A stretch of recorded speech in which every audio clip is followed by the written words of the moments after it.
welcome everybody, and thanks to all my STS colleagues who have joined today. Um, Nancy, Paul, Carol, Levi, Emily, and Banu. Hope I didn't miss anybody. So we're going to be, today is session 2. Our focus today is software and data specifications and the risk model variable chart. So there's a lot of information here. It's going to be broken down fairly slowly and simply. So hopefully by the end of the session, you guys will learn a few things.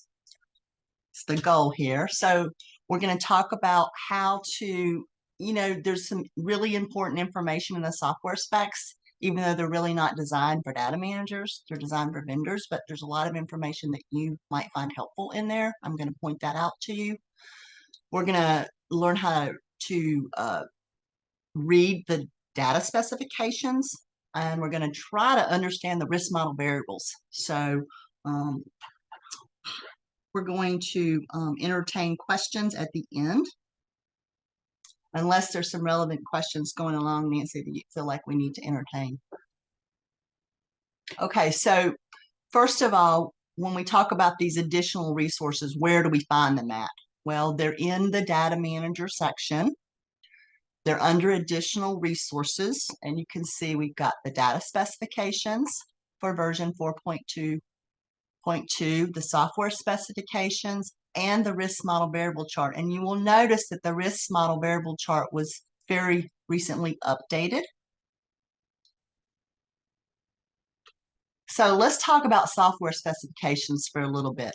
So the purpose of this document is to describe the features that are required to exist in the software certified by the Society of Thoracic Surgeons for the collection and submission of the adult cardiac surgery data.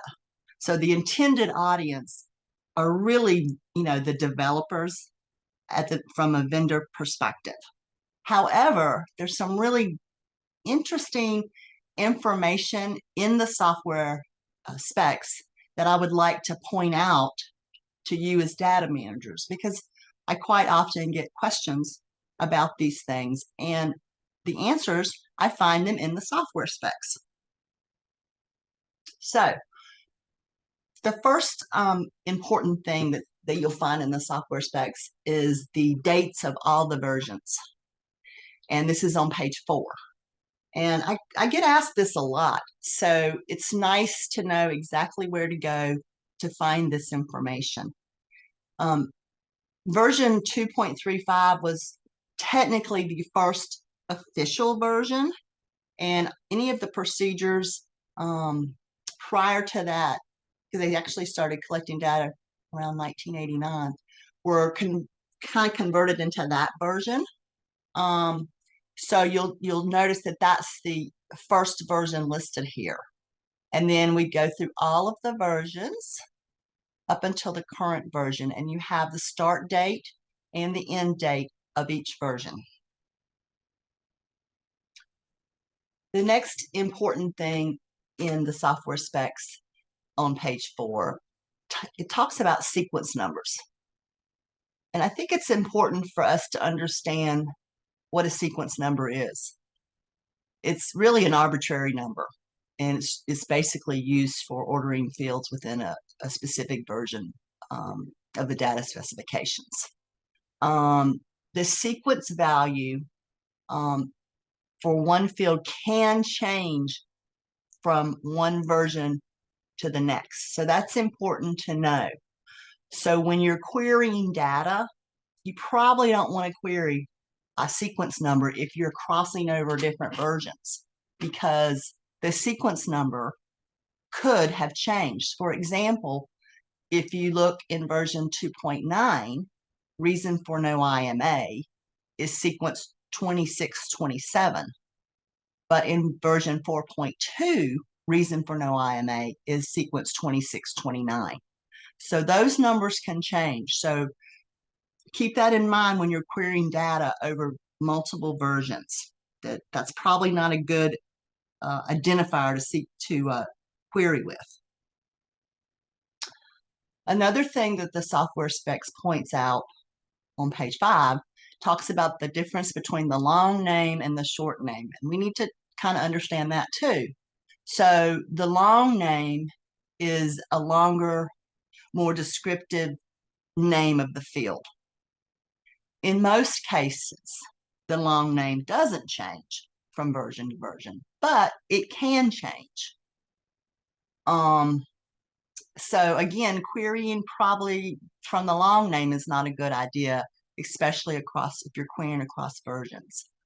The short name, however, is a shorter name. It's more pragmatic. It's assigned to the field, and it doesn't change from version to version. So, for example, you'll look here, version 2.9, re-intervention for myocardial ischemia. The short name was CRENINGMI. And in version 4.2, we changed the long name to unplanned coronary artery intervention, but the short name stayed the same. Okay, so as long as, so this is a better way to query your fields, especially across different versions, is your short name, because your short name doesn't change. Unless, of course, the field is completely retired, and then that short name is retired. Yeah, can I jump in? Yeah. Yes. Yeah, sure. So one way to think about this is when we're doing a spec upgrade, if the short name stays the same, it's the same field. It may have some new choices. It may, if it's a numeric field, it might have a wider valid range or something like that. But the intent of the field is the same. If the intent of the field changes, then it becomes a new short name. So you might see some, and I'm sorry, I don't have an example off the top of my head, but where you're kind of collecting the same sort of thing. Well, actually, no, okay, this is adult. I don't have an example off the top of my head, but um, if you're collecting the same sort of information, but there's a specific change, like if it changes from a select one field to a select all that apply field, like a multi-select field, then we have to change the field name because the structure of that field is completely different. Or if it changes from something like, did the patient have this risk factor, yes or no? And then in the next version is, did they have the risk factor within 24 hours of the operation? That's very different. That's two very different things. And in scenarios like that, we have to change the short name. So if you see the short name change, it means there's something technically different about the two fields. So that's kind of the reverse of what Melinda was saying. So, Thank you, Paul. mhm. That's great information. I appreciate it. Um, Moving on throughout the software specs, page 6 is important, and the reason it's important is it talks to you about the formats of fields. And when we start looking at the data specs, which we're going into next, you're going to see a section for format in the data specs. So on page 6 of the software specs, it's going to tell you how to read it. So like if you don't remember what an integer is, like, duh, who does? I mean, I think that was elementary school. That's a numeric value with no decimal points. Now, Paul probably knows what an integer is. Or a real number, that's a numeric value with at least one decimal point. So it tells you kind of what the format structure is. So that to me is important, to know what these things mean. And you'll see how important it is once we get to the data specs and learning how to read those. The other thing the software specs point out is it has to do with record management. So each record in the database describes one surgical case from, admission to hospital. And on each record, there's like 4 situations used for record management. So the first one is your participant ID. That's an ID that a group of surgeons or a site That could be one surgeon, two surgeons, four surgeons. It's a group or a site is assigned by the STS, and that's your participant ID. So you got to have that on every record. The next thing you have to have on every record is a record identification number. This is a unique numeric value that identifies the record in the database. It's an arbitrary number. It's not a value that can identify the patient, such as their social security number or their medical record number, etc. Once it's attached to a specific record, the value is not changed, or it's not reused. The record is deleted. The data source is automatic. It's generated by your software. So we've got participant ID, we have record ID. And if you look on page 11, it talks about how they create the record ID, which I thought was kind of interesting because, it's that funky looking number that starts with a V. And I'm like, well, I don't know where or how they create these things. But the software specs tell you that the letter V is to indicate the vendor software. And then you've got a 2-digit code that's assigned by the STS, and that identifies your vendor. And then you have a numerical value that makes the identifier unique, so like a record counter. So, for example, the software will generate a record ID of V010001 for the first record, and then the next record will have V01 because that's identifying your vendor, and 00002 for the second record. So I thought that was kind of interesting, but there are strange things that interest me. So just understanding that concept, because I always wondered where they got that V number And at. for a Huh?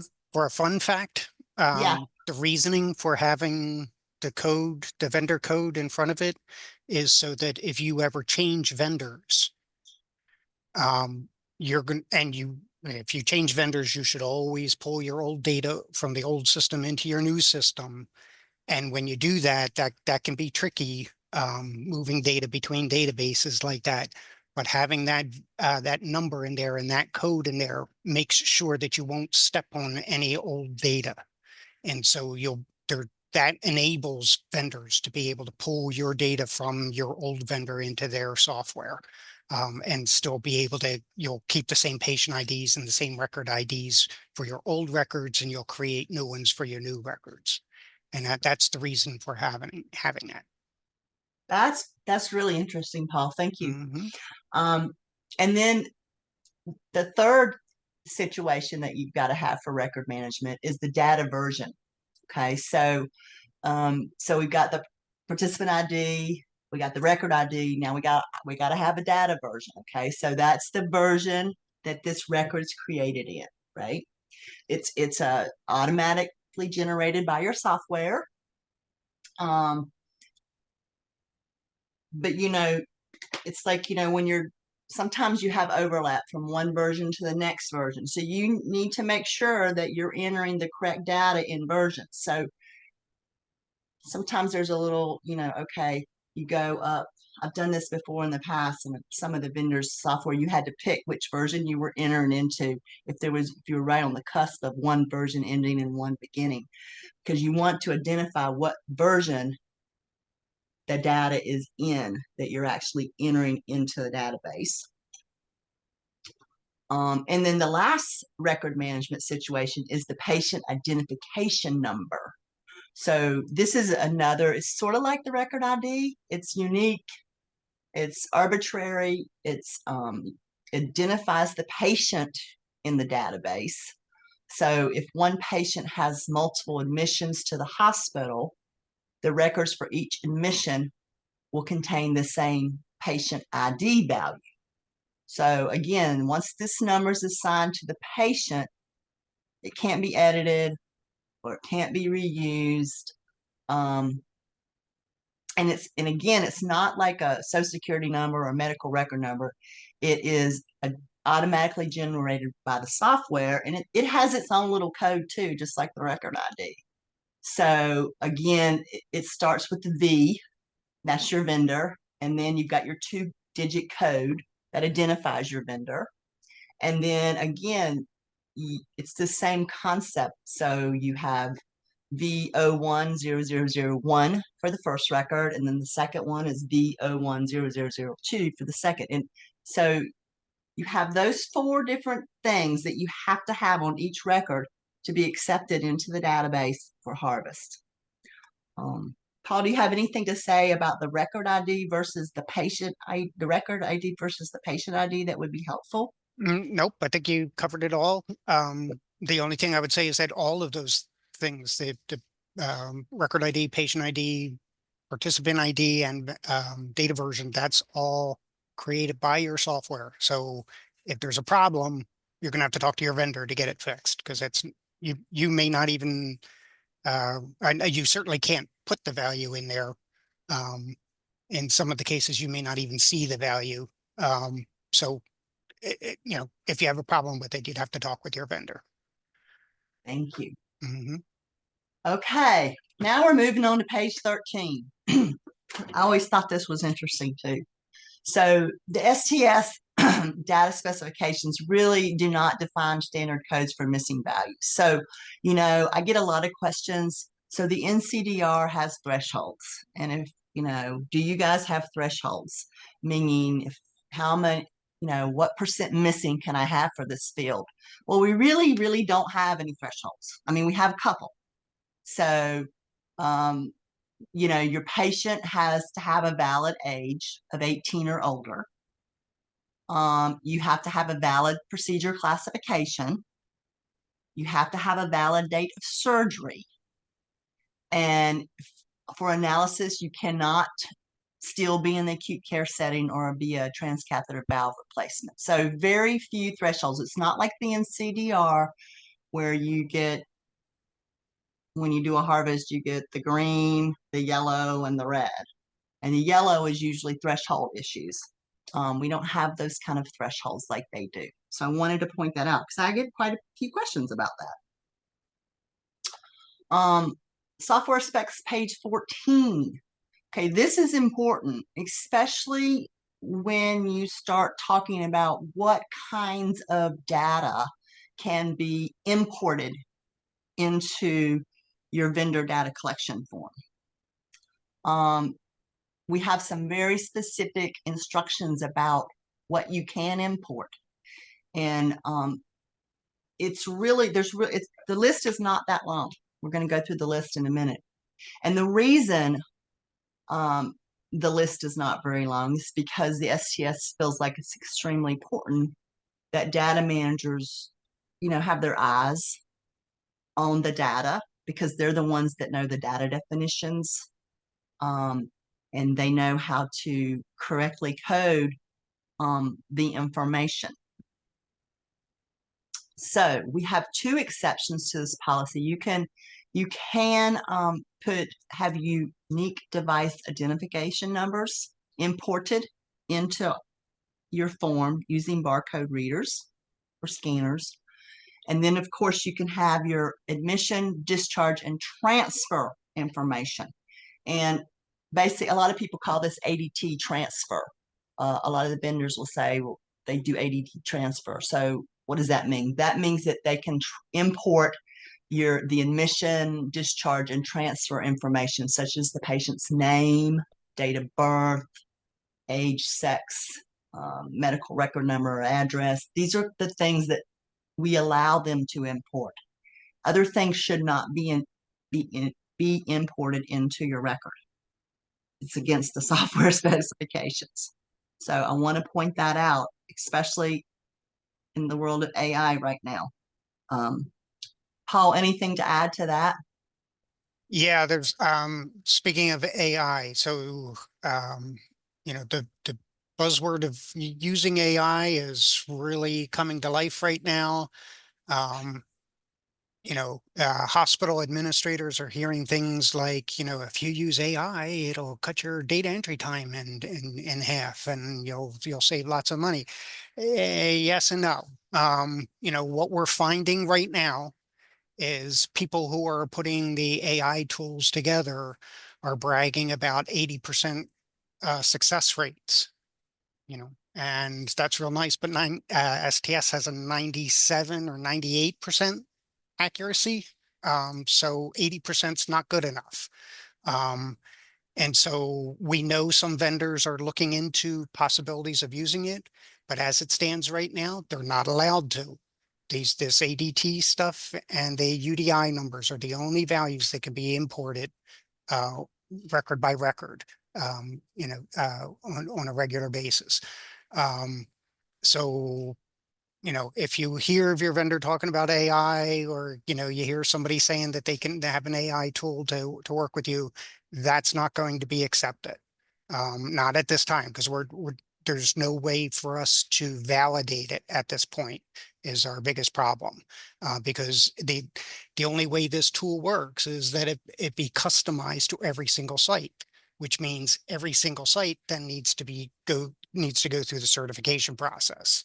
And that's just not practical. So we're trying to come up with a solution. We're working with all the vendors, but that's where things are right now. Thanks, Paul. Mhm. Okay, so page 16, software specs. Still some interesting information. And this is important because when we get to the data specs, you need to know what a parent field is, right?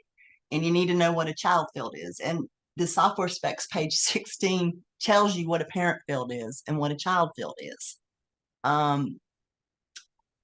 So, basically, if you have a parent field like diabetes, yes, no, that's your parent, because underneath it, if you think about it in the tool, then it asks you what the control is. So if you say yes to diabetes, that's the parent field. Then that child field of diabetic control opens up for you to answer. If you say no to diabetes, then you can't get to the diabetes control because that parent field didn't open up. The child field will just gray out because you didn't answer yes to the parent field.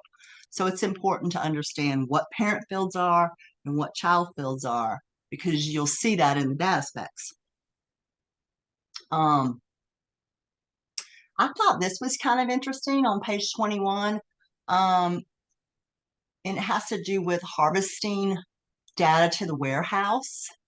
The user must be able to specify the records to be exported for harvest by using range limits for the surgery date. Okay, so that's important to know. Note that users must not be able to select individual records for exporting by record ID. Now you can choose records by one surgery date, but you can't import records by a record ID. I thought that was kind of interesting because sometimes we get questions about that. Why can't I just harvest this one record? That's all I want to do. Well, it's because the software specs say you can't do that, because the records have to be imported via surgery dates. And sometimes you have more than one patient on the surgery date at some sites. Okay, page 26 talks about the MELD score calculation.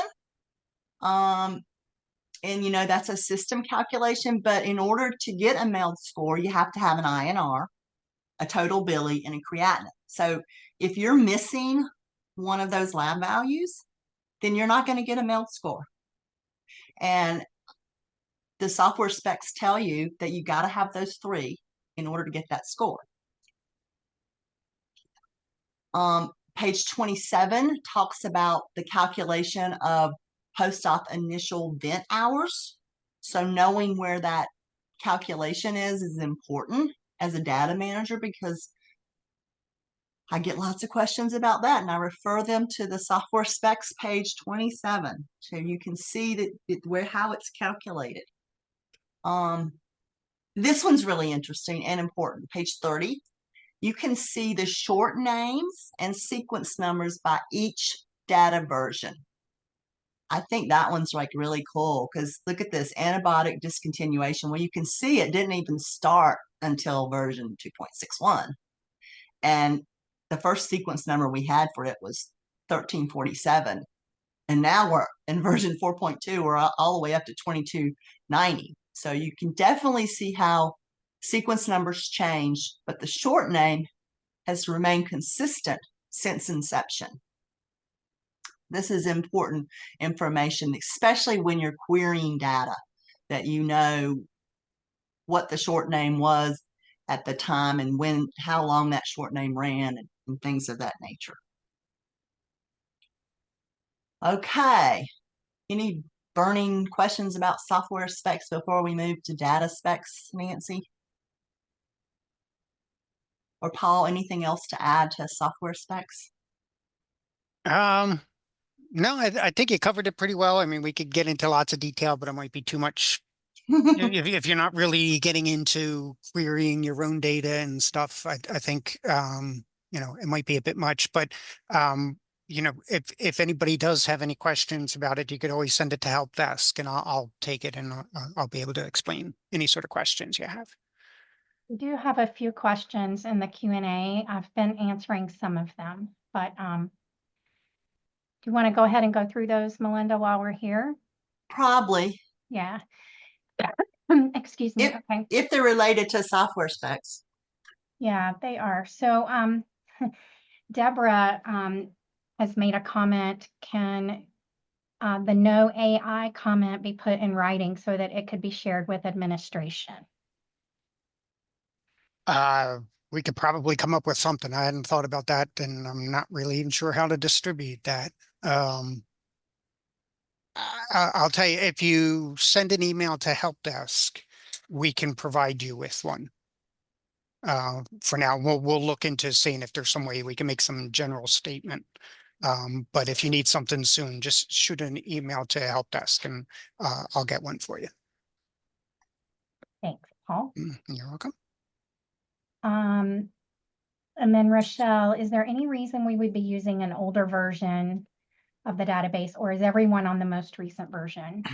So everyone should be entering data or is entering data into the most recent version, which is 4.20. If you're querying data that is older than the beginning of 4.20, then that would be a reason that the data would be coming from a different version. Yeah, it might be, I think the part you might be missing is that the data version is tied to surgery dates. Right. So it depends on what data you're looking at. If you create a record today for a procedure that was done in 2019, it's going to be what was the previous version? 341, 2.9. Yeah, it's going to be a 2.9 record, and it's going to follow the 2.9 data specs. So that's why you would have an older version. Yeah, sometimes people are real backlogged and they want to get caught up. So they may be entering, as Paul said, 2019 records, and that would be a prior version because it's based on the surgery date. Okay, is that all the questions? I can. I don't know if you want me to take this next one. Let me just talk about this comment. Catherine made a comment about the AI. Okay. That a statement published on the website would suffice, she thinks. So we'll keep that in mind for that. And Paul, you want to take that next one up there? Yeah, so that the DQR is showing the warning that no source patient ID or record ID, but when you click it, you see that it is there. Okay, that is a misnomer. We're trying to get that error message cleared up. But that's saying that the patient ID or record ID is not available to the system. So what's happening is the system is reading in your data, it's finding a problem, and so it stops processing the record. And so it hasn't found anything in the data, including patient ID. So when it gives you the error message, where it would normally report patient ID, it puts up this message saying patient ID is not available. Okay, well, it's not available to it. It's not that it's not there in the data. It's that it hasn't pulled it out yet. So it's a misnomer. If you look, usually the error message does have the record ID. That's the important value anyway, because that identifies the record patient ID doesn't identify a record. Record ID identifies the record. So you could usually see the record ID in there. And it's telling you that there's some like invalid value or something going wrong with that record, or it's a duplicate record, or some other issue that needs to be resolved. So that's, you can just kind of ignore that part of it's saying that the patient ID is not available.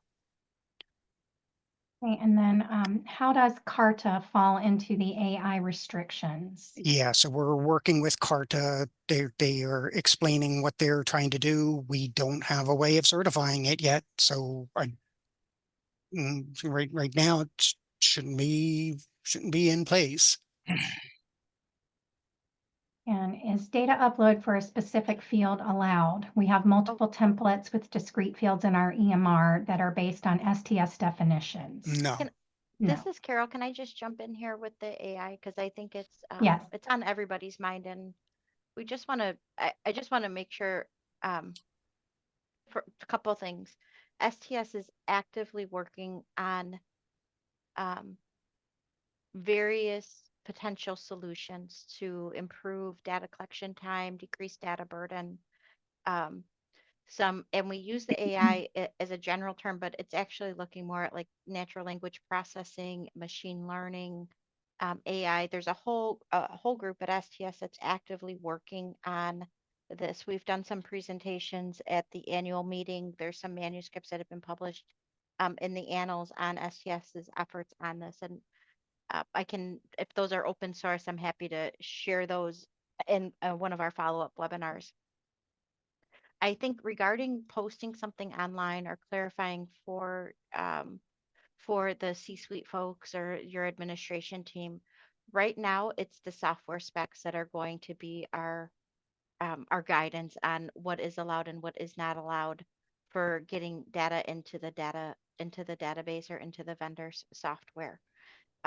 And that is very clearly stated in the software specs that we only allow a small number of fields, specifically those that are on the ADT form, and also the ADT form and the UDI numbers we allow to be automatically abstracted. So STS is actively working on this. It's a very high priority for our from our leadership, and we have a couple different avenues that we're actively investigating or actively working on, or in some form of coming to a solution. And we hope to have more information to share to sites. I would probably say, hopefully by the end, within the next 12 months or so, we hope that we're able to have some type of solution in place that can help with this, or at least have information on that solution that'll be coming. We have internally at STS, we've spent quite a bit of time on how to use NLP, natural language processing, and machine learning to abstract data.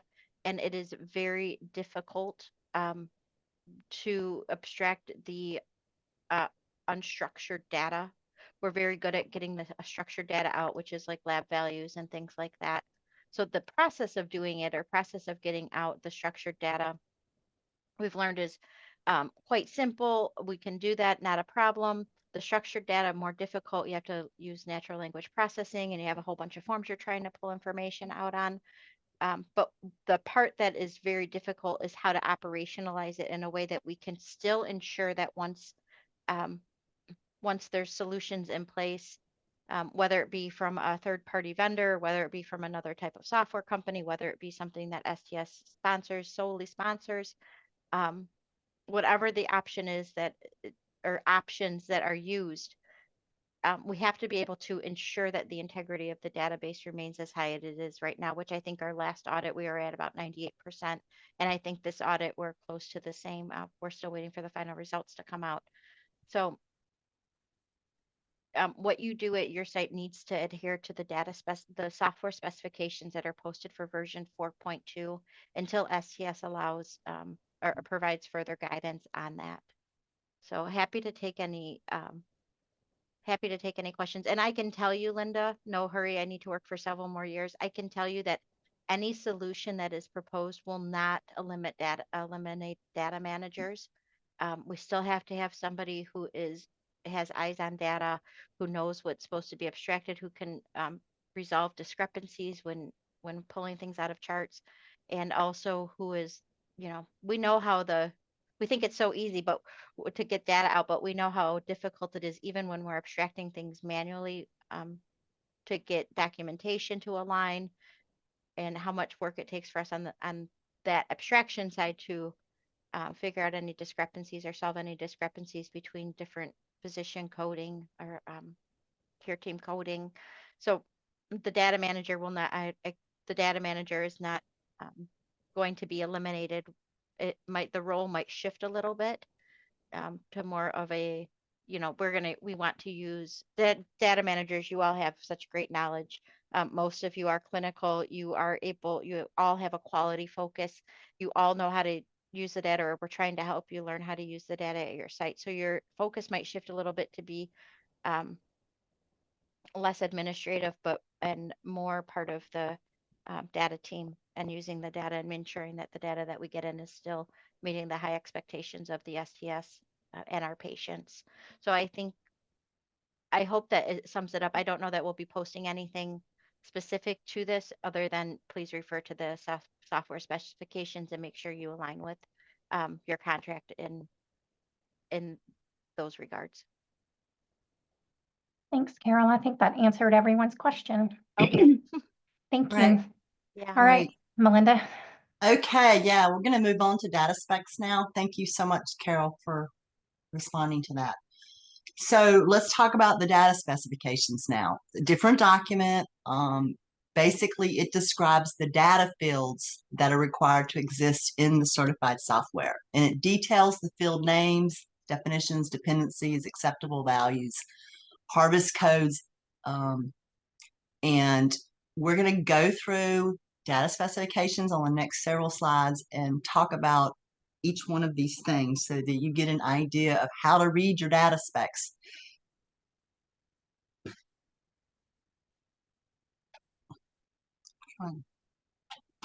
Okay, so when you open up your data specs, and this is just an example of a data specification. This is sequence number 375, renal failure dialysis. So you'll notice at the top here, you have the long name. Okay, that's that longer, more descriptive name. You have your short name underneath the long name. You have a section name, so we know that this is in the risk factor section of the data collection form. And you've got a database table name. And some vendors in the vendor software I used to use, it was important to know which table it was being exported into, where this information set. So you also have your sequence number at the top here, and you have your definition. Now, this is usually the official definition, right? That you will have, but note that sometimes on the data specifications, we don't have all the choices and stuff that go under the definition, right? So it's just pretty kind of a short and sweet definition. On the next page, it talks about the next slide, we're continuing on the same data spec here. Data source user. Okay, so what does that mean? So it's telling you how the data is entered into the field. And there's three options. User, that means you. You are putting it in. You're the user. Automatic, so it's automatically populated, or calculated. So it's a calculated value. Okay. On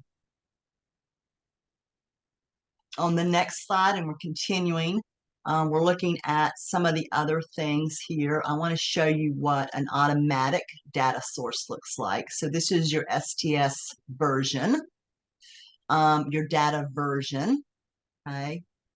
And it tells you that the data source is automatic when you look at this data specification. So that means that software is automatically going to insert this value in for you. Another example of a data source is a calculated data source on this slide. It's the MELD score. Remember, we talked about that in the software specs, what you need to have in order to calculate this. So this data spec is telling you it's calculated. It's going to be calculated by your software. And in order to get this one calculated, you got to have your total bili, your creatinine, and your INR. So if you're missing one of those, you're not going to get a MELD score.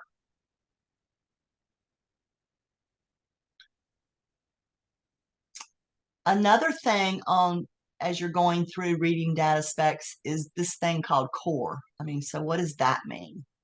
So it says core, yes. So core, this field contains a value of yes or no to define if the field should be available to the users for data entry. So basically, it's whether or not this field is included in your data files that are exported for submission. So when you see this core means yes, this is a field that's going to be included in files that are exported for submission. Fields defined as core equals no are no longer collected in the current version. And surprisingly, sorry, I thought I had a slide for that, and maybe I do a little. Surprisingly, I noticed that in these data specs for version 4.2, you will see some fields that were in version 2.9 but were no longer collected, and you'll see them, they're kind of grayed out, and it says core equals no, meaning that was a field we used to have, but we don't have it in this field, in this version. Yeah, can I Yeah, jump in on right. that? So yeah, so the idea, so looking at a specific copy of the data version of the data specifications, the idea is, it's mainly used when the vendor, again, it was kind of directed towards the vendors, wasn't necessarily intended for the users, but the idea was that it would show the difference between the previous version and this new version. So this is important when the new version of the specs come out and you're trying to determine what fields are being collected. So we wanted a way to be able to show this field was being collected in the previous version, but it's being dropped moving forward to this new version. And so that's where core equals no would come in. And you will see in the data specs, the background of that entire field gets grayed out because it's no longer being collected in that version. And I do want to clarify one thing. Core is determining whether the field is being collected for this data version or not. The harvest is the one that determines whether it's in your data file or not. And I think you're still getting to that, but that's kind of a distinct difference. The core is for being collected. Harvest is whether it's in the data file or Ah, okay. Thanks, Paul. not. You're the expert at this. Yeah, here we go. Harvest. There it was. Next slide. I was getting to it, Paul. So, harvest. This field contains a value of yes, no, or optional to determine if the data for the field is included in the export file to be submitted to the data warehouse. So this one says yes.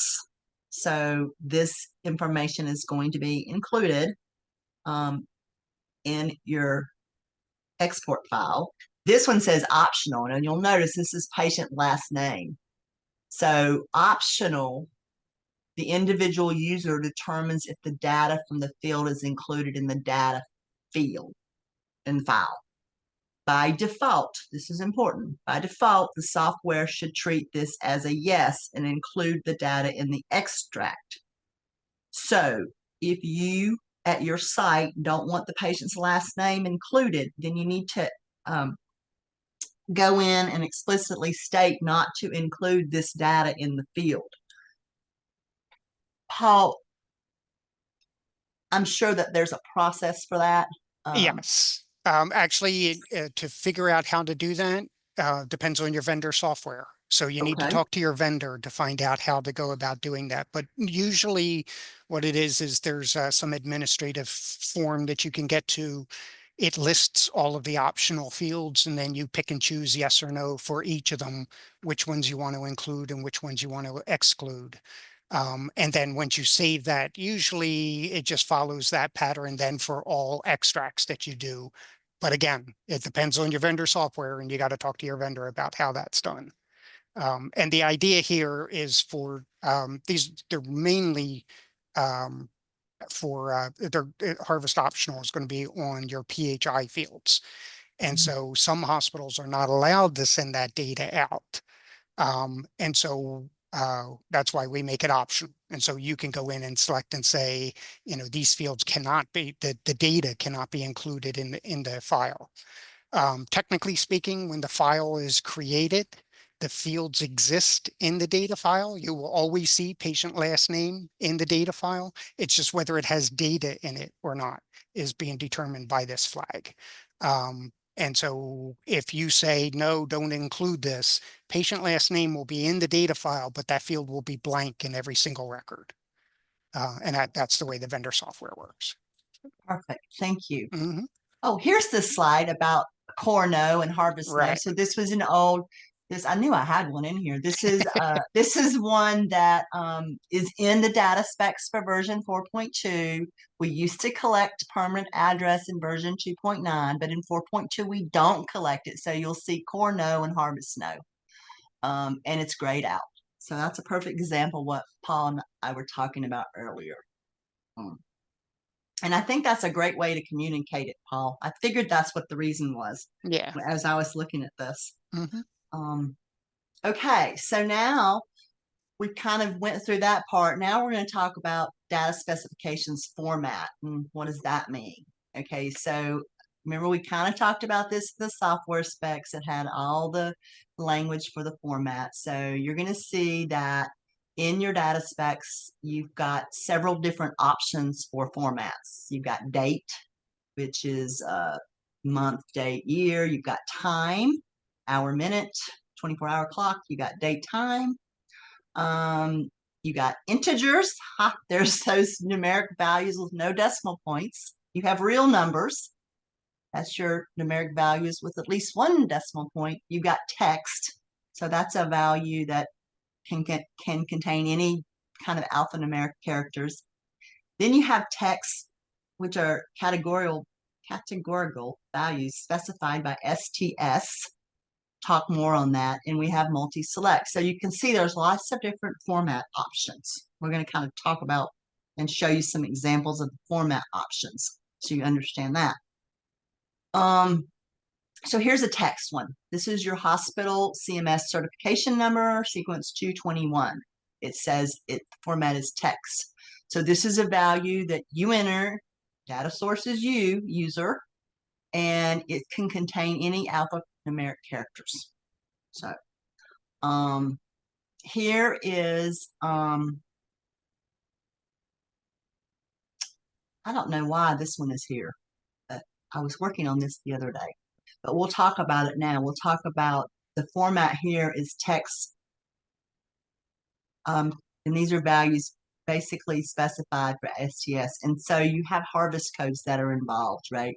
This is why this is here, because I want to talk a little bit about what a harvest code is. You probably heard that term and you're like, oh, what does that really mean?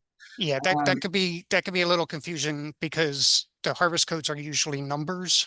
Yes. But we had to make them text because when we were starting this all up, we didn't know if we were going to be sticking with numbers because we were playing with the idea of having some of the harvest codes be like 2 or 2B, and stuff like that, and adding other values in with the codes. And so that's why it's called text, and it's a categorical value specified by the STS. So it's basically a harvest code. Yeah, it's a harvest code. So Mm-hmm. harvest codes basically are, I can thank Paul for this, numbers that represent the choices for various fields. Okay, so you have harvest code 1 here, that equals yes, harvest code 2 equals no, and 3, harvest code equals unknown. Changes can be made between data versions of harvest codes, so be aware of that. The data files you submit to the data warehouse contain harvest codes, not text descriptions. Okay. And it's like Paul said, it's a lot easier to work with the harvest codes versus the text. So admit source 3 equals 3 instead of admit source equals transfer from another acute care facility. So you kind of have to understand what a harvest code is to continue through this data specification, because we're going to talk a little bit about harvest codes. Can I back up Yes. one step? Sorry, I'm going. Tell me if I'm interrupting you too much, but No, please. the harvest codes can change, like the description of the code can change from one version to another, but it's usually just to make it more clear. So if like they might correct a spelling of the device that's being used, or like the name of the device has changed, it's still the same device. And so the harvest code's going to stay the same. So the descriptor for the code can change from one data version to the next. And lots of people put some sort of value on what the actual number is that makes up the code, and don't do that. Okay. 2 does not always mean no. Sometimes, you've got, or 1 doesn't always mean yes. Sometimes the 1 goes away and we change it to be, yes before the operation or yes after the operation. And that's going to, we'll do away with the 1 and we'll put in a 3 and a 4 for the new codes. So you have to be really careful about, like, don't put any, like, don't have any, I don't know what to call it, but like any ideas of what, that no is always 2, because that's not the case. You really need to look at what are the codes for that field, for that version, and do it that way. So That's a great point. yeah. Because I definitely learned that in that 1.5-year Yeah. mapping project that we worked on, that the codes do change. Yeah. And they It's don't always, 2 is not always no, and 1 is not and always yes. it's not logical. It's just a code. It's just something to stand in for, instead of typing out the whole, the whole description of the device. It's a 27. That's it. Yeah. So it's completely arbitrary. Right. And I think the important thing for you guys to know is, if you don't know what your harvest code, like that code 1 is, or 2, you come to your data specs and it'll tell you what 1 equals and what 2 equals, right? Mm-hmm. Yep. For the specific field that you're looking at, because each field in the database has a data spec. Okay, they all have one, and you can go and analyze it and look at it. So here's a multi-select format. It's sort of like the text values that's specified by STS that we were just talking about. However, in this instance, you can multi-select more than one value. Okay. So, and again, it has harvest codes, just what we were talking about earlier.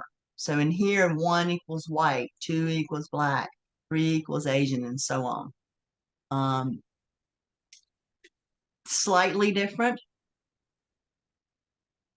Makes it tricky to analyze. Yeah, makes it trickier to analyze. Yeah. So now we're going to look a little bit about the date formats. We're still on format. We're going to kind of go through this and just give you examples. So admit date.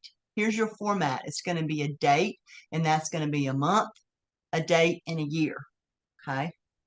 It's very specific how you enter it into the database. Another one, this is OR entry date and time. The format, date and time.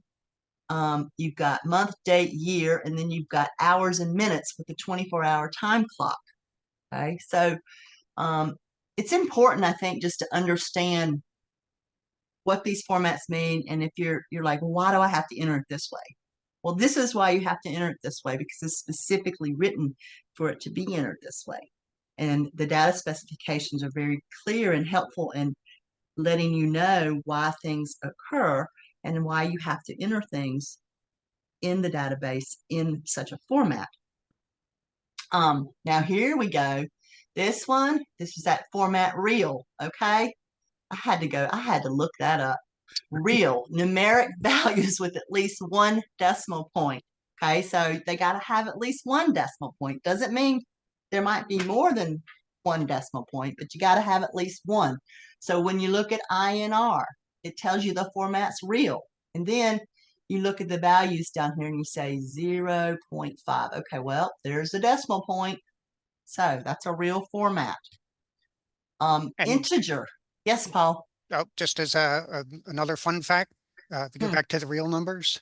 Okay. If you take a look at, so in this case, the low value and high value, 0.50, and the high value is 30.00. If you take a look at the number of decimal places that are there, so in this case, there's two places beyond the decimal. That's how many decimal places your software needs to be able to handle. So Yes. that's the minimum. You can put in more, you can put in as many as you want. But it has to have a minimum of that number of decimal places. Right. Good point. Mm-hmm. Excellent point. So glad you're here, Paul. Okay. So integers. Oh my God. These are numeric values with no decimals. Okay. So this is your platelet count. Here's an example of integer. And you will see the low value is 1,000. You see there's no decimal point here. There's no decimals at all. So that's an integer. Okay. Oh, I love talking about this, and I like these low values, high values, usual range, and usual high and usual low, because I can't tell you how many questions I get about this. Okay, so we're gonna have fun with this a little bit, and this is just a great example. So we're looking at INR. We know this is a real format, so we got one decimal, and you'll see that it has a low value and a high value, and then it also has a usual range low and a usual range high. Okay, so I kind of think about this like a stoplight, green, yellow, red. So the low value and the high value over here, these are your red lights. Okay, so think about it like that. So that is the lowest value that will be accepted for the field into the database. So if you have an INR of 0.4, you try to put it in, your software is going to say, illegal, you can't do that. So what do? Well, you enter 0.5 because that is the absolute lowest value that you possibly can enter into the database. Same thing with the high value. This is your red light. If you have an INR of 31, God forbid anybody would, but if you do, and you try to enter 31, you're going to get, sometimes they call them illegals, sometimes they call them invalids, whatever your vendor calls it, but it's a value. They're not going to let you move forward entering anything because that's an illegal value. So if your INR is 31, the database says, yeah, you cannot enter anything higher than 30. So you enter 30. Now, on the other hand, we have usual range low and usual range high. I call these the yellow lights. Okay. So the usual range low is the lowest value that is likely to be entered, right? So, so if you have an INR of 0.8, you enter 0.8 in, you're going to get this kind of like, oh, are you sure that's what you want to enter? Like a yellow light, kind of like slow down, check it, make sure your fingers didn't mistype it. And if the 0.8 is the correct number, then you just enter it and say, yes, I really want to enter that value, and you move on. The same thing for the usual high range. If you have an INR of 1.5, you enter it. You're probably going to get a little warning that says, are you sure you want to enter that? because it's outside the usual range. And you check your value is correct, and you say, yes, I really want to enter that. So again, kind of looking at the same thing here, but from a different perspective. So when we look here, so the low value here, these are your, here's your usual high and low. So you enter something between 0.9 and 1.3, you're not going to get any kind of anything. That's green light. Just go. Run on right through that light. Okay. If you enter something between 0.5 and 30, I'm just going to say you're going to get a yellow light. It's going to say, are you sure? Are you sure you want to enter that value? And if that's the correct value, then you just enter it and say, yes, I want to enter it. But if you try to enter something less than 0.5 or higher than 30, you're going to get the red light, and the brakes are going to be put on, and the vendor's not going to let you move forward when you're entering that data. So what you do then is you enter the lowest value you can if that's the issue, or you enter the highest value that you can, and you find those values on your data specifications. Right? Anything else, Paul, or did I get that one right? You got that right. And I really like this graphic. That really shows the situation really well. And I just add that the way we come up with the usual range, the usual low and usual high, is if it's lower than this value, there's a good chance you typed it in wrong. So it's, it could be correct. And so we're going to accept it. And that's why it's in the yellow range. But it's also highly likely that you just, fat fingered it or something like that, or transposed some numbers or something and came up with a value that's not really probably right.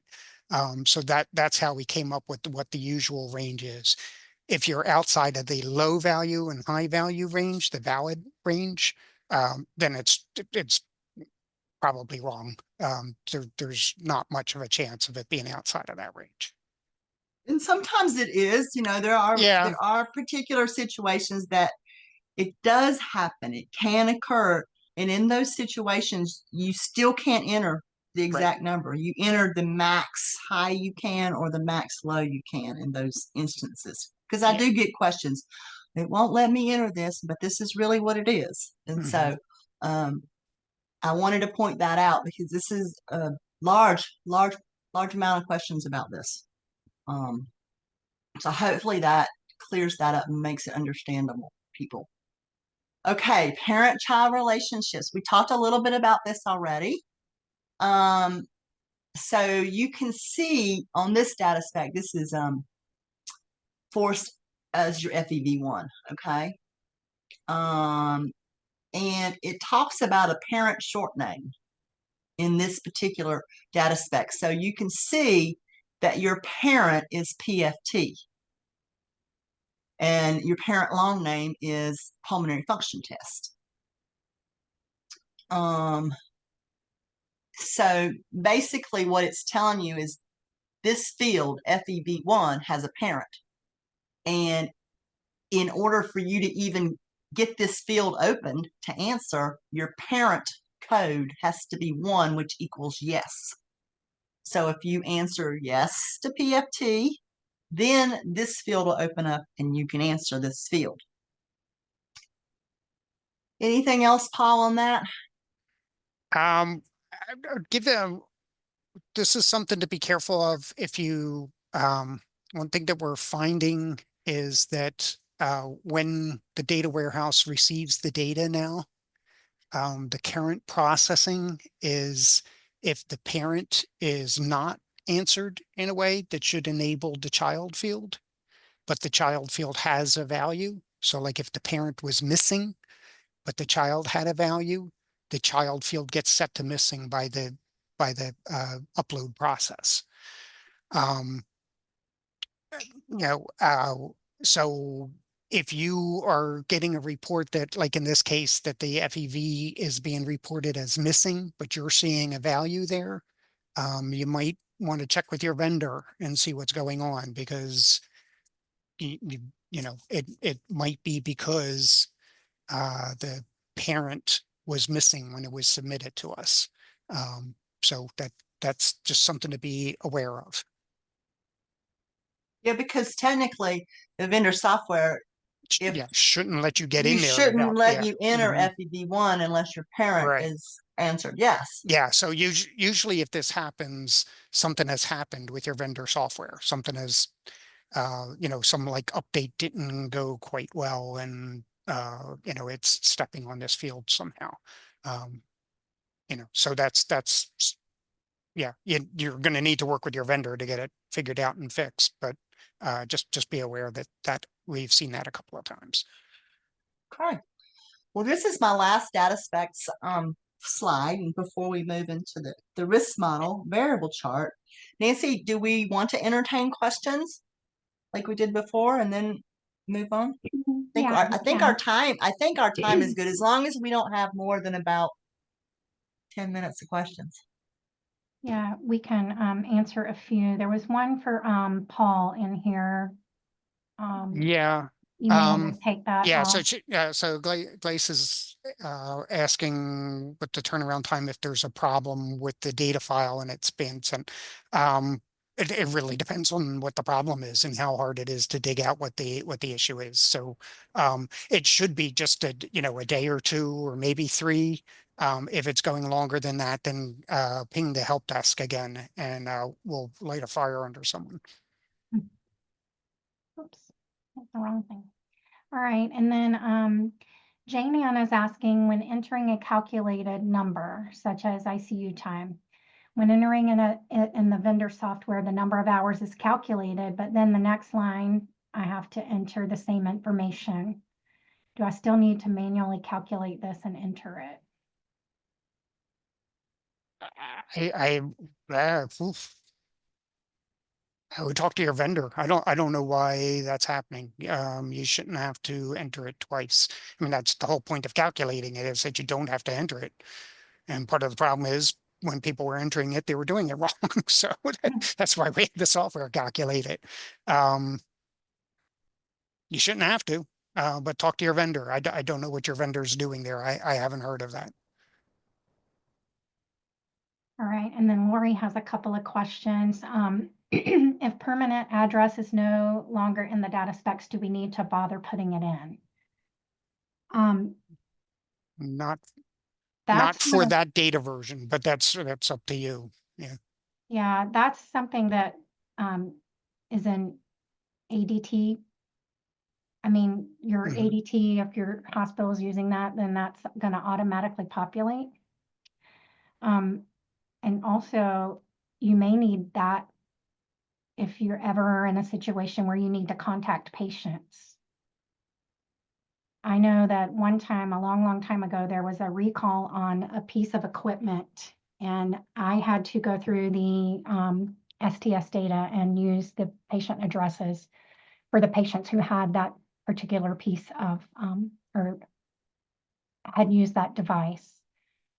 So it may be something that you may need for your own site. Can you guys think of any other reason? Yeah, I just for your own purposes, I would Yeah. think you would want to have that. Yeah. Where do you send the bill? Yeah. And then surgery date. Lori's last vendor entered the surgery date in other areas automatically after she entered it in the beginning once. Why can't direct data entry for IQVIA do that as well? Well, because your vendor's not supposed to be doing that. Yeah, that's vendor's not supposed to be doing that.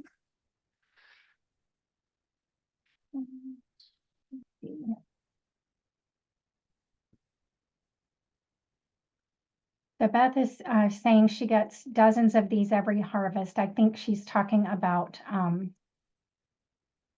values that are out of range. Right. If you get a lot of them, if the values seem like they're out of range, let us know.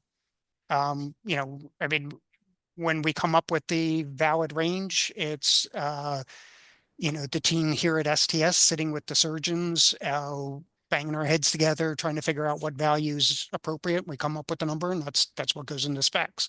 You guys have the reality. So if you're coming up with lots of things that are outside of the usual range, let us know. Nothing we could do about it until the next spec upgrade. But with the next spec upgrade, we can widen that range if necessary. Yeah, and Paul, I agree. I think I myself have identified several things that need wider things, and but that's something you guys we do at the upgrade. Mhm. So let us know if you're seeing, like Paul said, particular items that we need to adjust those high and low usual ranges for.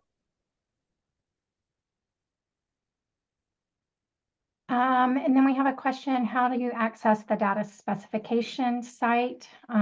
This is the data specification document is on the STS website. And if you look in the chat, there's a link in the chat. Truthfully,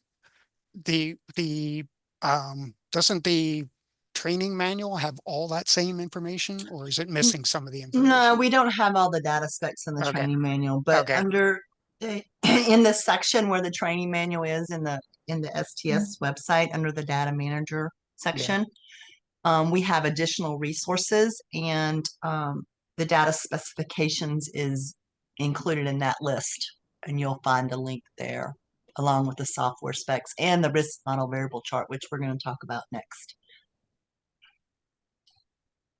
All right, and then let's see.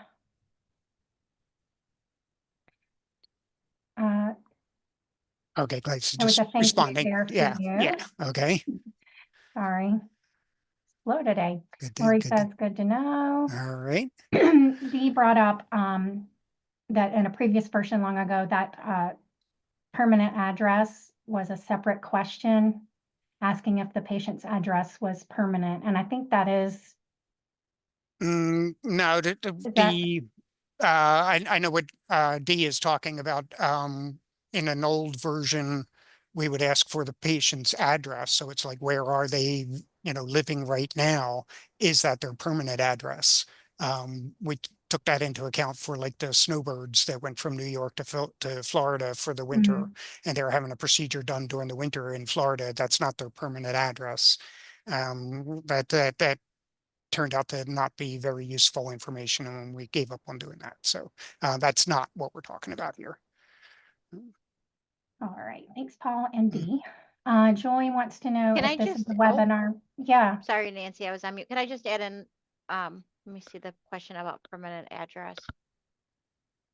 Yeah. So I want to expand on that just a little bit about why we're collecting permanent address. Was that the question? Yeah, it was why trying to get back to it. If permanent address is no longer in the data specs, do we need to bother putting it in? Well, we are collecting, we changed that definition, and I think you addressed that already, right? Mhm. Yeah. We changed the current Yeah. field to collect permanent patient address instead of Yeah. just collecting temporary address and then marking yes or no. Right. And the reason we did that was for social determinants of health and to look at the data regarding for geocoding purposes, looking at social determinants of health and better understanding the populations with that important information. It was a public health move. All right. Thanks, Carol and Paul. Mhm. Joy wants to know if this is a webinar we can go back and review. All of these webinars are going to be recorded, and you can review them anytime. Let's see. Mary, her populations are not the same in the US. So the ranges, the highs and lows are always a problem, especially Yeah. for hemodynamics. Yeah, that can sometimes be a problem if you're, in a different area that some things can be different. One thing that I would warn about is make sure that you're using the right units. Some other countries use a different standard unit for measuring something. Like instead of, I'm just pulling something out of the air, uh, you know, measuring site in millimeters instead of centimeters, makes a big difference what number you type in. But that would be, if you are tripping over the limits frequently, that would be first thing to check. Make sure you got the right units. But again, if you have the right units and you're still tripping over it, just let us know and we'll take it into account and then next spec upgrade. That's a good point, Paul, about the units. For sure. And then Jen, not specific to today's webinar, but she's having a problem with having to update her STS information at login, and she's put in a ticket. So should she, I'm wondering if it's going to be resolved. So should she reach back out to the help desk or? Yeah, shoot help desk another email. If it, I mean, we ask that you give us 3 days to get a response to you. I mean, normally our responses are the same day, but give us 3 days because like when we're getting close to the end of a harvest, we're getting swamped with questions and it might take us a while, or it might take us a while to find the answer. But if it's been more than 3 days and you still haven't heard anything from anybody, send us another email. Also, make sure you're using the correct email. Don't be emailing IQVIA or something like that. Make sure you're using the right help desk. All right. Yeah, so several people have chimed in that they're having the same problem. Oh, I think you're talking about the getting into the portal where it asks you to update your personal information. Yeah, you can also send that to help desk. We'll get that to the right people. Okay, and then Melinda, do we have time to show everyone how to get to the documents on the website? Maybe at the end. Okay. I think we should just kind of move on a little bit. Right. Because we have to get through the risk model variable chart. Yep. And the webinar we did last week reviewed how to get to everything very clearly. And that webinar, has it been posted, Nancy? It should be. Okay. I'll check that while you're talking. Okay. So hopefully we'll have time at the end. We're just going to need to move on. I knew this was a lot of information. So we're going to talk a little bit about the risk models. And we're not mainly the risk model variable chart, but I wanted to provide you guys with this historical, the historical articles here. So you can see the 2008 models and you can also see the 2018 model articles. I wanted you just to be aware that these articles exist and you can easily access them just by Googling them, or you can ask me, and because I have them and I'll be happy to send them out to you if you need them. So let's move into the risk model variable chart and what it is. First of all, well, it's going to show you the variables that are in each risk model. The purpose of risk adjustment basically is to allow the STS database participants to compare their performance with other participants by accounting for and controlling patient risk factors prior to surgery. So risk adjustment kind of levels the playing field the best possible.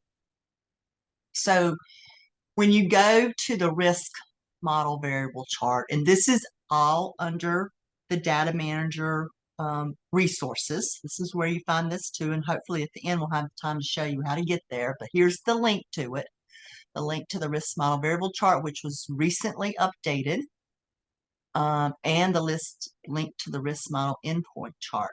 But you can see that we have 4 models. We've got the cabbage model, the valve, which is AVR, MVR, mitral valve repair model, we have the valve plus cabbage model, and that's your AVR, your cab plus cab, MVR plus cab, mitral valve repair plus cab.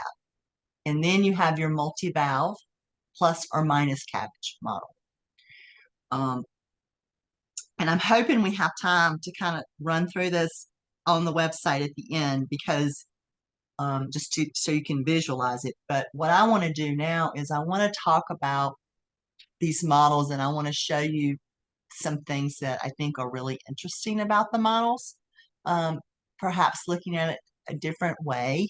And my mind works differently, but I'm hoping at the end of this you'll understand that there are certain really important variables. I mean, they're all important, but there's certain ones that are really, really important to get right. And so if you're having problems with your risk adjusted values, or you feel like my patients just aren't, getting fairly risk adjusted, it might have to do with your documentation. There may be some lapses in documentation that you need to improve upon. And so hopefully, after you hear this part of the presentation, you might have a better idea of some of the components or risk variables that you need to focus to improve that documentation. So again, we talked about the 4 charts. Each one of these charts has 9 risk model components.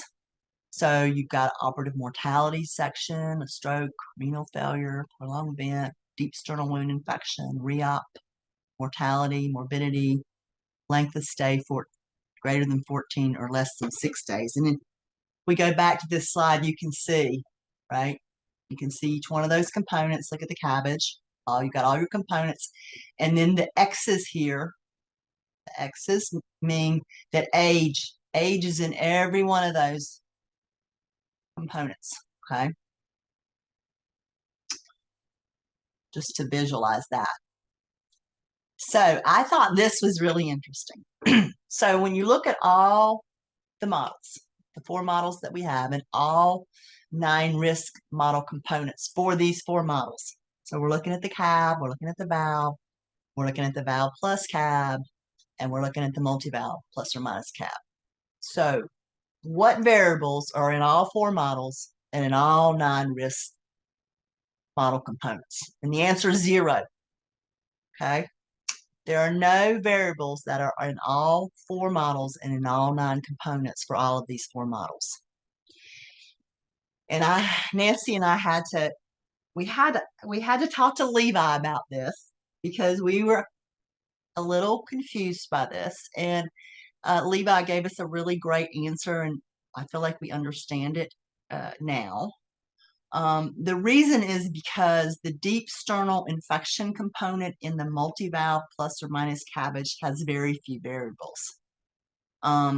So for PROC IDs 1 through 8, the STS grouped valve procedures together to ensure that you have enough deep sternal wound events for risk modeling. But for PROC IDs 9 and 10, there's just too few deep sternal events to model the cohort. So you'll notice when we actually look at the chart, you'll see that the multi-valve plus or minus cabbage, the deep sternal wound component, has very few variables in it. So I did want to point out that. The next interesting thing is I thought, okay, well, let's look at the next 3 models and all of their components, all 9 of them. So what risk variables are in all 3 models and all 9 of those components of those models? And note, I do want to note that the multi-valve plus or minus cabbage includes all of these variables too, except for in that deep sternal wound component. So age is in everyone, gender, height, weight, hematocrit, platelets, last creatinine, dialysis, heart failure timing, arrhythmia AFib. I get lots of questions about that. People don't document this very well, especially the type of AFib. You'll notice it's in every one of the models, in every component. Heart failure timing too, resuscitation and status.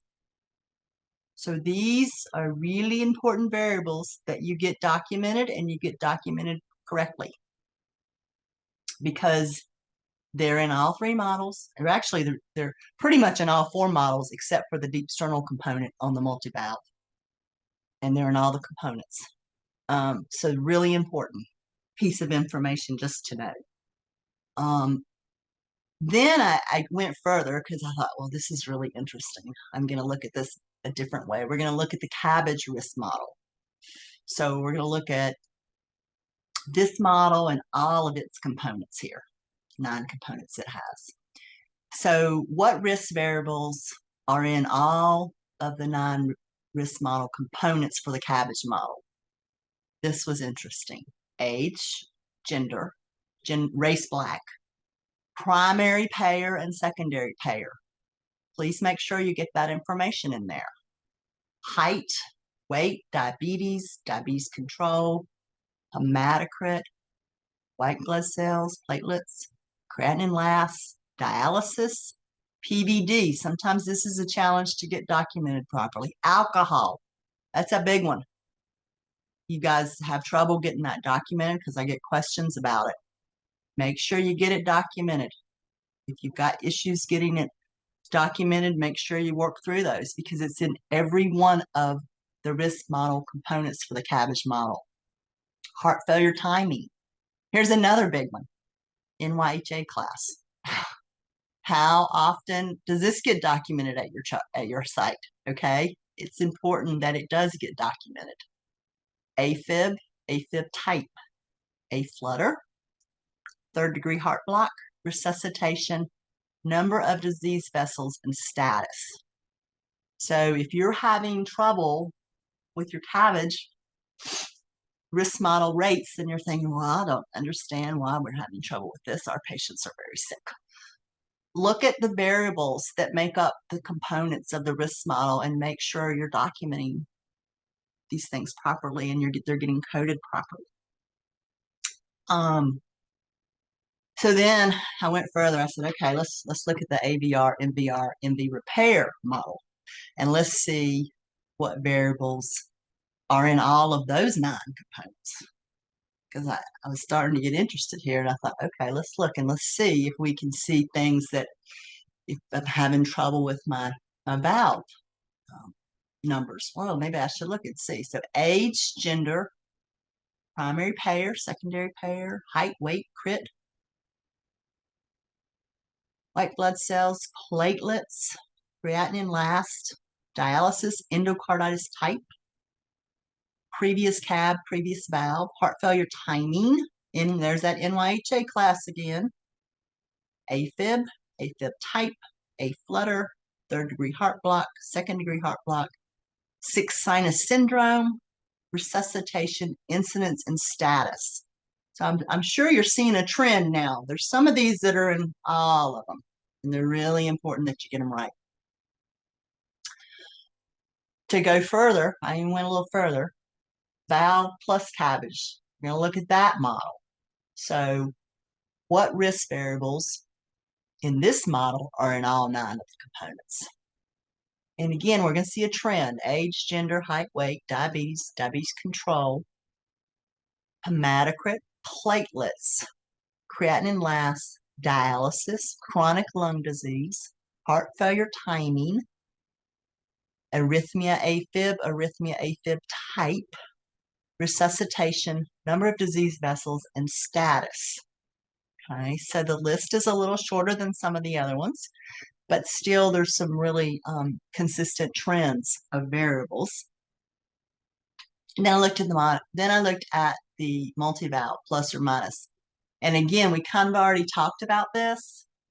The risk variables that are in all 9 risk components, there's only one: other previous cardiac interventions. That's in all 9 for multi-valve, because that's the deep sternal wound component has a few variables. And as Levi described, it's because there just isn't enough events with this cohort to actually model that event. Now, this one I thought was kind of interesting too. Risk model variable chart operative mortality. Okay, so I looked at all 4 risk models, and I looked at just the operative mortality component. And I came up with a list that in all the variables are in. So they're in all 4 models for operative mortality: age, gender, primary and secondary payer, height, weight, diabetes control, hematocrit, white blood cells, platelets, creatinine last, dialysis, chronic lung disease, immunosuppression, PVD, CVD, CVA, CVA win, CVD TIA, alcohol. There's that alcohol again. And I know you guys have challenges getting that documented properly. Liver disease, previous cab with the only exception here is it's the multi-valve has to have a cab with it. Heart failure timing. There's your NYHA. There it is. It's creeping up again.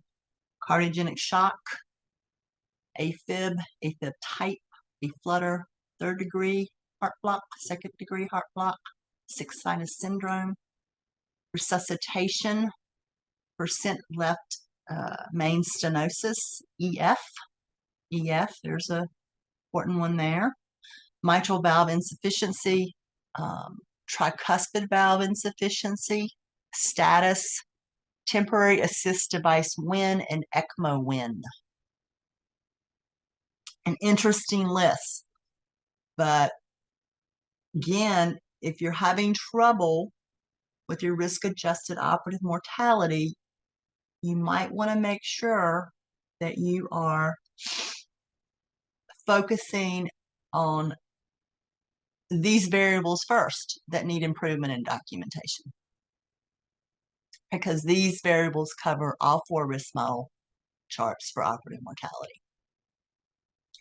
So then I thought, well, let's look at stroke, because what are the variables that are in all 4 risk models for stroke? I mean, if you're having a particular problem with strokes, and a lot of these are the same: age, gender, primary payer, secondary payer, height, weight, diabetes control, crit, platelets, creatinine last, dialysis, chronic lung disease, CVD, CVA, CVA win, CVD TIA, carotid stenosis right, carotid stenosis left, previous cab, heart failure timing, there's that NYH again, AFib, AFib type, resuscitation, AV insufficiency, and status. Kind of an interesting list there too. Then I moved on to renal failure. You can see I was on a roll. I just thought it was really interesting to see the risk variables that are in all 4 models. And a lot of the same players: age, gender, race, black, ethnicity. This is the first time we saw that here. Height, weight, diabetes control, crit, white blood cells, platelets, creatinine last, dialysis, hypertension, chronic lung, liver disease, heart failure timing. There's your NYH again. For those of you who are having trouble with this being documented, I'd suggest you work on trying to get that documented. It's important. CAD presentation, cardiogenic shock, arrhythmia AFib, arrhythmia A type of AFib, 3rd degree heart block, resuscitation, TV insufficiency, status, intra-aortic balloon pump win, temporary assist device win, and ECMO win. Then I moved on to prolonged vent, and this is a long list. There's a lot of variables that are in all 4 risk models for prolonged ventilation. And I'm not going to go through all of them. You can see that most of these are the same players. We do have a couple new ones here: mediastinal radiation, tobacco use, HOMO2, unresponsive state. Some of these are new. We've even added some meds, whether they're on inotropes or ADPs, and how long they were discontinued prior to surgery to this. But you can see there are lots of variables for this in all 4 risk models. And then I looked at the re-op one too. And then because I might as well look at most of these, especially the common ones, you know, the ones that people struggle with. List here is it's not as long as the prolonged bent, but still, these are the variables that are in all 4 models for re-op. Age, gender, a lot of these are the same. ADP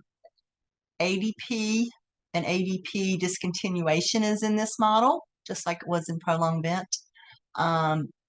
Most of the other ones are pretty much the same, but I think you're getting the trend now. I'm hoping you're getting the trend to understand that there are certain variables that are really, really important that you work on getting documented into your medical record. Of course, all the variables are important, but there's certain ones that are even more important. So if you're having challenges and struggles with this, I'm hoping that these, just breaking it down like this, will help you guys like look at it in kind of a different way, and hopefully help your focus to improve documentation for certain risk model variables easier. So we're going to talk just a little bit about the risk model variable chart and kind of how missing data is handled as it goes into the risk model. So it's important to understand how the missing data values are handled. So you'll see that the required variable, so age is the only required variable for all the models. So if age is missing, you're not going to get a risk calculated, okay? Then we have 2 other kinds of variables. We have categorical variables, and we'll talk about that, and we have continuous variables, and we're going to talk about that. So we'll move on to the next slide. So when we talk about the categorical variables, this is missing data is generally assumed to have the lowest risk category. So for example, if diabetes is not coded, so you just leave it blank, then the risk model is going to assume the answer is no, okay? The same thing, another example is procedure priority. So if it's not coded, you leave it blank, then the model's going to assume that that's elective because it's going to assume the lowest risk. So it's important to know what your risk model variables are, and it's important to answer all of them, okay? To the best of your ability. Sometimes we understand that these things are not available, but to the best of your ability to input an answer.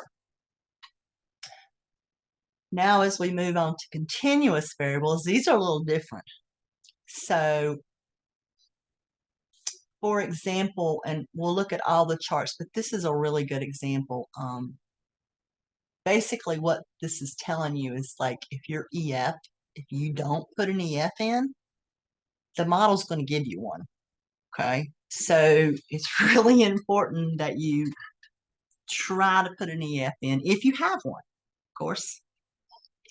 Another thing that when you look at this example, it says if the EF is missing or less than 10%, then this is what the cabbage model is going to enter for you. So let's say you have a cabbage and you don't enter the EF. Well, if he's male, he's getting an EF of 55%. If it's female, she gets one of 58. Okay. That's if your heart failure timing is chronic. But if you have heart failure that's acute or both, and you're male, you get an EF of 40. If you're a female, you get an EF of 45. So it's going to input data for you so certain things can be calculated. Now, you'll notice it says if EF is missing or less than 10%. We made an update to the training manual in June of 2021. It says in the risk model, EF values that are less than 10% will get imputed to 40%. If your patient has an EF value of less than 10, enter it as 10. And the reason we did that is because a lot of sites were saying, well, wait a minute, the patient's EF is 8, and it's really 8. So why is this model imputing 40% for me? And it was decided that if the EF is less than 10, to just enter 10. That way you're getting an EF of 10 versus an EF of 40. Now, the analysis overview, which is going to be on session 5, when we talk about this, we're going to go over that. It on page 18 through 22 has all of these variables, but we're going to kind of go through them in the next couple of slides. So this is the imputation of missing continuous variables for the 2017 models. So like we already talked about EF, but if your body surface area is missing and you're male, we're going to give you a body surface area too. If you're female, you get 1.75, and you're kind of getting the idea of how this works. So, and you have, it'll tell you exactly if this is an MV repair, this is what we're going to do if you're missing your EF. If this is an AV replace plus cabbage and you're missing your EF, this is what we're going to do. So it's very detailed. It goes through and tells you exactly what's going to happen. That's why it's important to try not to have missing data, especially for the risk model variables. They're important that you enter them if you have any ability to do that. Continuing, it talks about your hematocrit. If you don't have a hematocrit and you're male, you're going to get one of 36.5. If you're female, you get one of 40. And the same thing for platelets and creatinine. So these are things that the model needs to have in, and has to have some information. And if you don't give us the information, we're going to put some information in there for the model. These are the 2022 models, and it's the same concept. It's just, 2021 models. It just kind of, this talks about albumin. Okay, so if you don't have an albumin and your age is less than 50 and you're male, then this is your albumin that you get, 4.04. So it's very detailed. It'll tell you exactly what it's going to do with this missing data. And it goes on and on. I'm not going to keep belaboring the point here because we've only got 10 minutes left, but you kind of get the idea of what happens with missing data in the risk model. There's also 2 other important aspects of risk models. One is calibration, and a model is said to be well calibrated if there's a close match between the observed number of deaths and the number of deaths predicted by the model. So to make the models more accurate, each model is recalibrated each harvest. Okay, so that's important to know.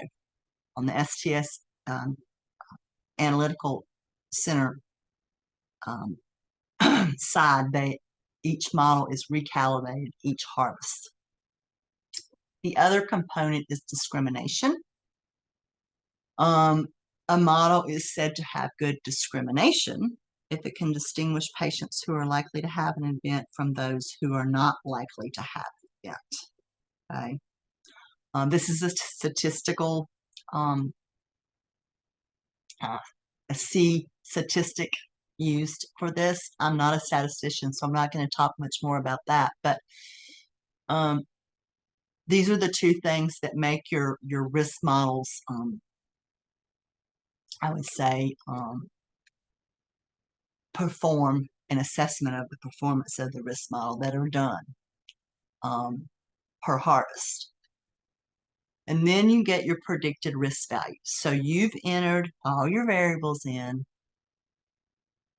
your STS data collection form, and you're going to get a risk percentage of each of your outcomes. The risk percentage is the estimated percent chance that an outcome for the patient with the indicated risk factors. One thing that's important to know, depending on your vendor software, your risk percentage may be calculated with each question, or it may be at the end when you've entered everything else. So it's really vendor dependent how that works. The other thing to know is risk models for the multi-valve and the multi-valve plus cabbage are not yet distributed to the third-party vendors. Therefore, a predicted risk score will not populate for these cases yet because they just haven't been distributed as of yet. It's in process, working on that. Okay, that was a lot of information. I just briefly want to review the next session that we're having. Before we go into questions, and Nancy is probably going to show us where to find those resources. Hopefully we have 10 minutes. Session 3, that's next week, Tuesday, 12 p.m. Central Time. We're going to be talking about case inclusion and choosing the index procedure and the PROC ID chart, scheduled for an hour and a half. So I hope you guys enjoyed this call, and thank you very much, and we'll do some questions now. Sorry, I couldn't get off mute. All right, so let's see if we can run through the questions, and then I will show you where to find the documents that we talked about today. Lori is asking if we can send our slides out prior to the presentation to take notes. I don't know if that's possible, Lori, just because sometimes the information changes up to just before the webinar. And I can't guarantee that we can get those sent out. I agree. I was just finishing these up yesterday. Sometimes we get late breaking information. Mary's asking, is NYHA class the same as CCS class? No. The New York Heart Association class is for heart failure, and the Canadian Cardiovascular Society class is a measure of chest pain. So they're measuring two different things. We don't collect the CCS class, but we do collect the New York Heart Association classification, obviously, since it's in our risk model. Is there a list of coefficients associated with the risk variables? Melinda, didn't you mention that? No, I think Carol or Paul should take that one. Yeah, that really the answer is no. The coefficients change with each harvest. So no, we don't publish those values. All right, and then just a tip, I love to use the data collection form to visualize the data elements that are used in the risk model. And I actually had forgotten about this, but if you use the annotated data collection form, the risk model variables are marked with asterisks. So that can be helpful if you're referring to the data collection form. And thanks for the tip. Per training manual, if there is a history of CHF, but it was a result of a viral illness and now resolved, to leave the timing and type blank. In this case, do we lose risk by not coding the timing? This would be a case of knowing the timing, but the training manual specifically says to leave it blank. I'm trying to unmute myself. Sorry. I think that was a surgeon leadership decision, and because it was a viral issue, not real real heart failure. Or I mean, it's heart failure, but it was a viral illness, much different than people who have chronic heart failure. Most of those are really short-lived. That's what we decided to do because it was a very short-lived experience for the patient. All right. How much is the weight for payer primary and secondary in the risk model? Is this something of a disadvantage for non-US STS participants? I don't know the weights. I just know the variables that are in the risk model. And as Paul said, we don't publish those coefficients or those weights. Paul, do you have anything to add? No, I don't. I- I don't know if Yeah. Levi might be able to shed light on what happens. I would assume that something gets taken into account if it's a non-US Yeah, participant, but I really don't know. I'm going to jump in. This is Carol on the for the non-US participants. I think we recently, Jane and I addressed this with Levi. If Mary, if you want to send an email to me, Nancy, and Melinda, we can provide you some information on this and how to code for the non-US participant. I don't know that we have enough data on non-US patients or that we had enough data on non-US patients when we built the 2018 risk models to look at that type of non-US participant insurance type. But I can get more information for you on that. Is the STS risk calculated and discussed question included in any of the risk models? No, that is not a variable that is included in the risk model. New York Heart Association documentation is difficult as there is no crosswalk and the CV surgeons do not feel like they are the ones who should assess this. It should be the cardiologist. We could get it more reliably if the abstractor could calculate it. Yeah, surgeon leadership has decided that it needed to be documented by a provider.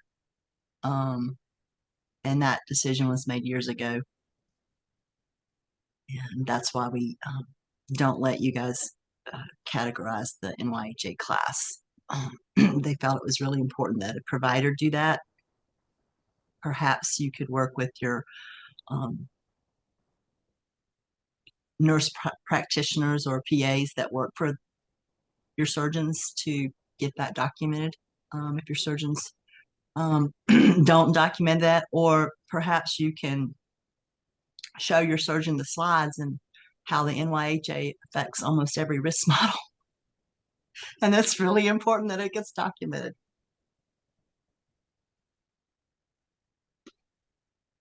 In the mortality chart, there is a line % of left main. In my form, left main is the only one that is yes or no. Is this right? I'll have to look at. I'm not sure about that. I'm looking. You're She's looking? talking about the data collection form, it looks like to me.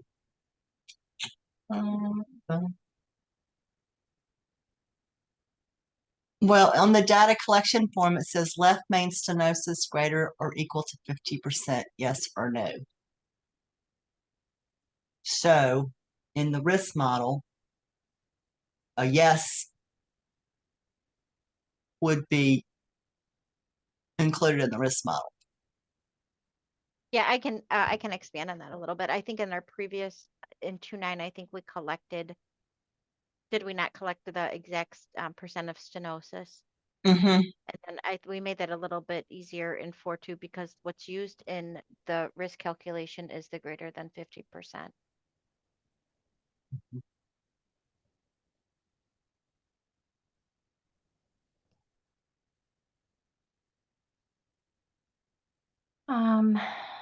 We have a suggestion that this is a lot of information for one webinar. Yes, this was a 2-hour webinar. I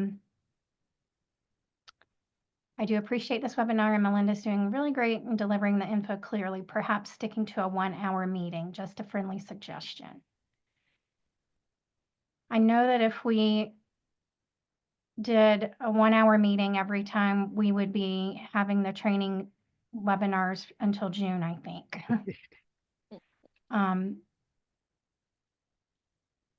Melinda, do you have any thoughts on that? I think that, most all of them are hour and a half. So most of them are designed to be about an hour and 10 minutes long and then 20 minutes of questions. This is the only 2-hour one, and I just couldn't get it down to an hour and a half. I tried really hard, but there was just so much, I think, important information. I know it was a lot, but we did try to just really, I feel like an hour is not enough time. I mean, look at our monthly webinars. We run Yeah. over every Mhm. month. We run over. It's usually an hour and a half. So we were really trying to stick to an hour and a half. But when I sat down and started working on these slides, I told Nancy, I'm like, I don't think I can do this one an in an hour and a half. I think I'm going to need a little more time with questions. The content, if I had just sat here and talked to you the whole time, we probably could have got done in an hour and a half or an hour and 20 minutes. But with allowing people to answer questions, I knew that there would probably be a lot of questions, which we did have lots of questions. So I apologize. It was long. And I just couldn't, I just couldn't Yeah. figure a way to make it any shorter. The others shouldn't be as long. They're not. Mary says thank you, Melinda, and good to have Paul and Carol on for help with questions for sure and information. Melinda, can you put up the training webinar agenda back up? I think that's what Joan is asking. The list of dates, yeah. Let's see. Explain what would happen if the NYHA class was always missing. In other words, how much does missing one element affect the total score? Again, I don't know what the coefficients are. I just know that that is in the risk model variables. Anybody else want to chime in? I have no idea. Yeah. I don't know either. Perhaps that's a question we can ask Levi for next time. Michelle and Lori, Heather, Mary all say thank you for this webinar. Love the information. We'll be watching this again and sharing with our CV team. It's very helpful. So I know Melinda has worked really, really hard on these webinars. So we're very happy that you're finding them informative. Let's see. March 20th interferes with NCDR. Cath PCI call. Can we move that session? I think that We had to have that on yeah. we had to have that one on Thursday because of an STS conflict. So it has to Yeah. be Thursday. Yeah. I apologize that it's in conflict to the CAF PCI call. But it will be recorded. You can watch it at another time. And the slides will be posted as well. Again, information is so helpful. Appreciate your help wrapping my brain around the risk models. Great webinar for an old timer, Michelle says. The website says on hold as of April 30th. Am I in the wrong area? I'm not sure what You must that be means. talking about frailty. Mm, We talked about that in the last webinar. okay.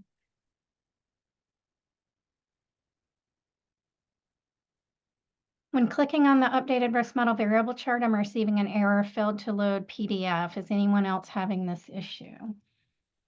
Let me see. That is usually a like a configuration on your workstation. Try downloading it and then opening it that way, or talk with your IT department. Let me see. Just FYI, Paul, I'm having the same issue. All right, okay, Yeah. maybe not. Is it just for, I'm trying to go there too. Is it just for that document? Hold on, Nancy. Let me Let try me that. see. Try. So we made some minor updates to the risk model variable chart. So marketing may be in the middle of re-uploading an updated Yeah. one Maybe. because I'm able to get to the data specs. That may be what's going on. I would give it a little while and then recheck. And also Paul's suggestion of downloading it. All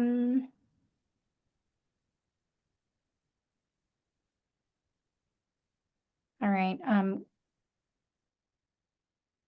Let's see. Hoping that the STS database invite only blocked an hour on her calendar. So all of the other webinars that are coming up are going to be an hour and a half. So if you want to note that on your calendar. Absolutely love the webinar. Every minute spent is truly worthwhile. Another site rarely has the NYHA class documented. Carol says, thank you. It's helpful to cover specific information regarding risk. Took another data manager 3 years to get all her surgeons to document NYHA class. Again, lots of appreciative comments. Thank you, Melinda. Laura says, great information. Amanda, thank you for your work, recommendations, and insight. This is a lovely resource and love that it's recorded. Thanks for all the hard work, so helpful. Love the webinars. And Michelle says, even some heart failure consultants don't mention heart failure class. Heather says, suggest blocking out your time for 2 hours for these calls. Thanks to Melinda and the team. The meeting was blocked out for 2 hours for the invite that I got, so Yeah. I'm not sure what happened there. Pat says, I appreciate each and every one of you. Been so lucky. Thank you. We're lucky to know you, Pat. Yes, that's exactly right. We are so lucky to know you, Pat. Wonderful job. Thank you. Wonderful job by Melinda. Risk model charts are wonderful resources. Do you want me to go ahead and show how to get to these documents real quick? That would be great, Nancy, if you have that up Yeah. already. I can stop sharing. Yeah, I'm just gonna, this is Lee, I'm sorry. I think what Heather's talking about in Glace, the Glace Data Manager, I think when marketing sends out the reminder and it says, I think to add to your calendar, I think maybe internal, the marketing reminder or calendar invite is only for an hour. I think that may be what's happening. Yeah, I think that might be. I can just ask. I'll ask them if we can expand it. I don't know if we can, Yeah, but I have no idea. I'll check with them. All right, I hope everyone can see my screen. Yep. I can see it. Website? Yep. Okay, so if you go on research and data for data managers, and then you scroll down, select adult cardiac surgery database. access data collection resources. And then select version 4.2.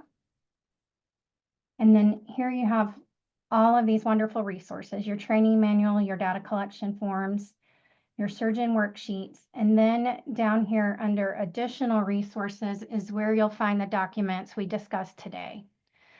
So you have your data specs, software specs, and then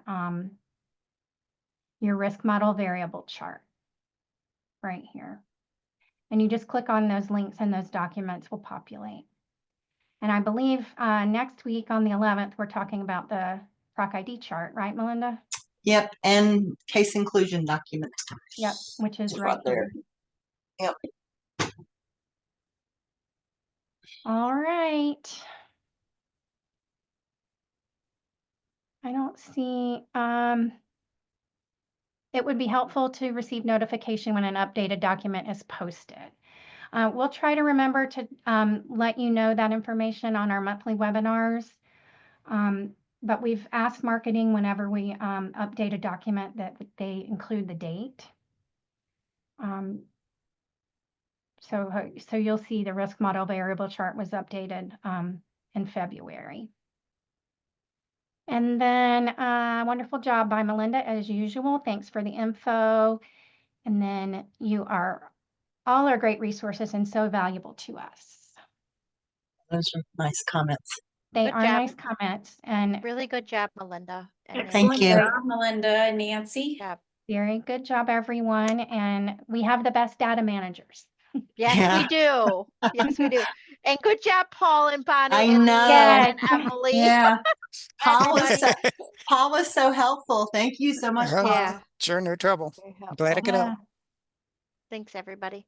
All right. All right. Have a great Until day. next time. Thank We you, have a everyone. monthly webinar tomorrow.